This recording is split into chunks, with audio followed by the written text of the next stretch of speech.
I write to you, brothers, because you are strong and you have overcome the evil one. So, what should you do if you have overcome the sexual desire, these lustful desires? First of all, for now you have understand that the shame and death of man is caused by sex. I want you to be selfish with your bodies and very generous with your spirits. Why am I saying this? It's because the acts of the body are lustful pleasures, but the spirit longs for the Lord. This is why you have to be very generous with your spirit, but selfish with your bodies. Mind you, this is a very important subject.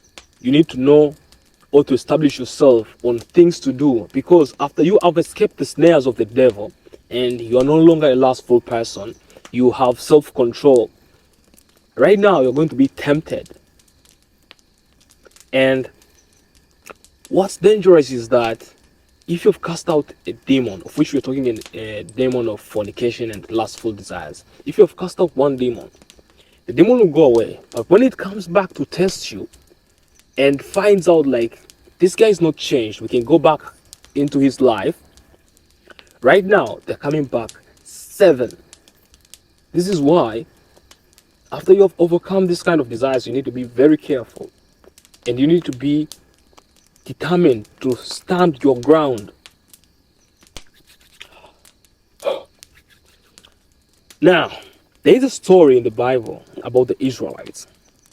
This is a very important story because it's going to connect the dots. Because when you are held captive into the lustful desires, it's like you are a slave. You are held by a tyrant, of which you have less control over your life. Now, the story of the Israelites in the book of Exodus is when they were held captives or slaves in Egypt. And the Lord sent Moses to find redemption for them, and they were taken out of Egypt. And you will think now, because slavery is over, then the Israelites are going to live happy ever after. That's not the truth, and it's very far from the truth. Because when the Israelites have just gone out of slavery and now they go into the desert, that's the first part. From slavery, now they're in the desert, and they're struggling in the desert. And you might think that they will be struggling about food and water, but that wasn't the problem, because God was providing to them food and water. What was they were struggling about, it was to catch up or to become people who they can live into their new freedom. So their mindset and their perception and everything about them, they were used to being slaves.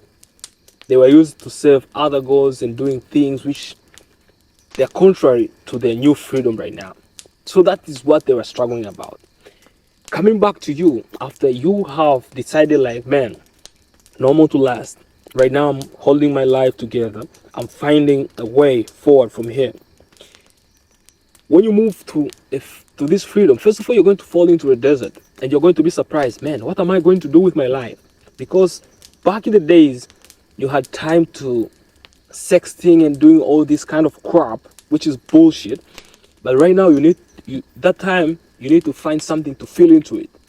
If you don't do it, it's just a matter of if you don't do it, it's just a matter of time before you fall back into the same habits.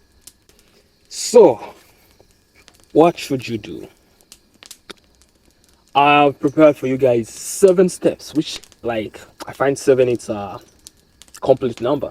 God made us and made the universe in 7 days. So the first one, you need to make God the center of your life. This is very important. You have to remember that your body was not created for sexual pleasures. No, it was created to bear the image of the Lord. And this is why it is very important for you to remember your core function. When we talk about the phone was made for communication. When we talk about the body was made to bear the image of God. Not for lustful desires, not for food, not for anything. After you have mastered that and you have come into remembrance, we're moving forward to the next step. The second step, correct what you are watching and listening. I want you to be intentional with everything. There's no more Netflix and chilling. No, no. When you're saying you're going to watch this TV show, you need to be intentional and know what you're going after. Because don't be deceived. The spirit and the soul is inspired by what it sees and hears. This is why you need to be very careful with the music you listen and the TV shows which you're paying attention to. All I can say is get rid of all these secular TV shows and movies. When you listen about the Bible, listen about this kind of stuff.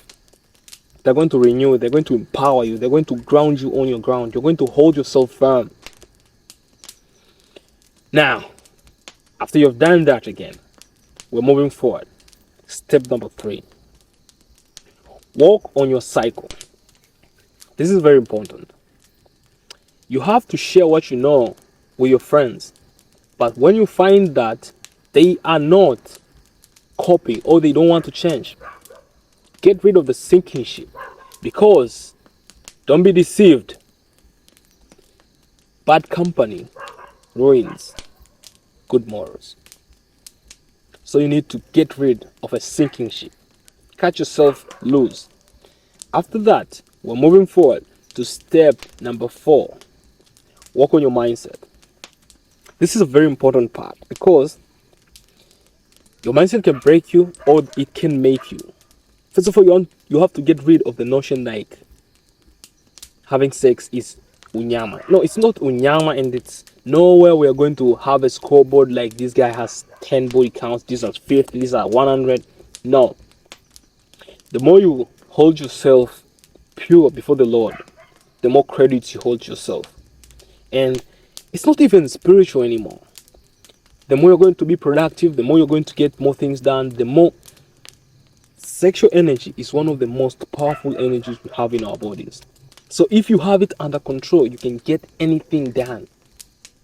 So this it's no longer about getting into Gehenna and all this stuff. No, it's all about you. What do you want to accomplish with your life? Do you just be a mediocre guy who's sleeping around, nothing more about your life? Is that what you want to be? Don't think so. Moving forward, step number 5. Have a greater goal in your life. This is very important. We're here, to bear the image of God, but also we're commanded to go out there, take care of what God has created, be fruitful and multiply. Think about a business which is going to impact people's life, create jobs. If not, it's not a must to start a business. You can go there into a certain company, be great, do great things, make great inventions. Work on your physique. Make sure you look good. Build up the temple of the Lord so as it can stand out, and just reflect how great the Lord is. These are just few of the things, but you can do even more. Have greater goals which are beyond you. Go have kids.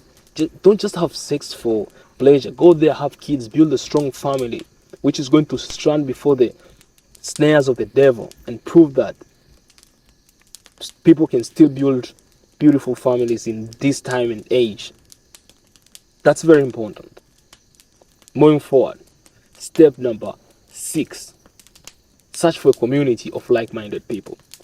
Now, this is very important. After you've accomplished all these steps, it is very important that you find a tribe of the same qualities.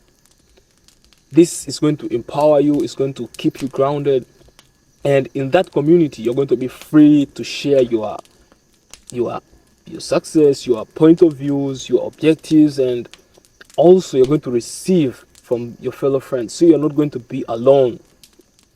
It's going to give you some sense of unity and strength to stand firm, because you have to understand, like, we are in a war. The sooner you accept it, the better it is for you. So you just need to find your team of brothers who you're going to go out there and fight a good fight all these demons, fight everybody for the truth. if you have received this kind of light, you need to push it out here in the world to overcome the darkness. So you need to find a community of people who you're going to keep in check each other, so as everybody will stay alert and of sober mind. From therefore, we move forward. Self-control. Self-control is what is going to keep you in the game. You need to maintain, because everything falls down to self-control. You need to control yourself. Self-control from what you're eating, from what you're watching. It's like having a routine to read up the Bible, because when you say no more Netflix and chilling, replace it with the Bible. Having a routine and controlling yourself to make sure like you're following it, doing exercises, consistency, and everything falls down to the self-control. The discipline, the consistency, everything falls down to the self-control part. Now, this is why it's very important. I think once you accomplish or you follow through these 7 steps, you are a renewed man. And all I can say is, may the Lord be with you and may the Lord help you. Be that guy.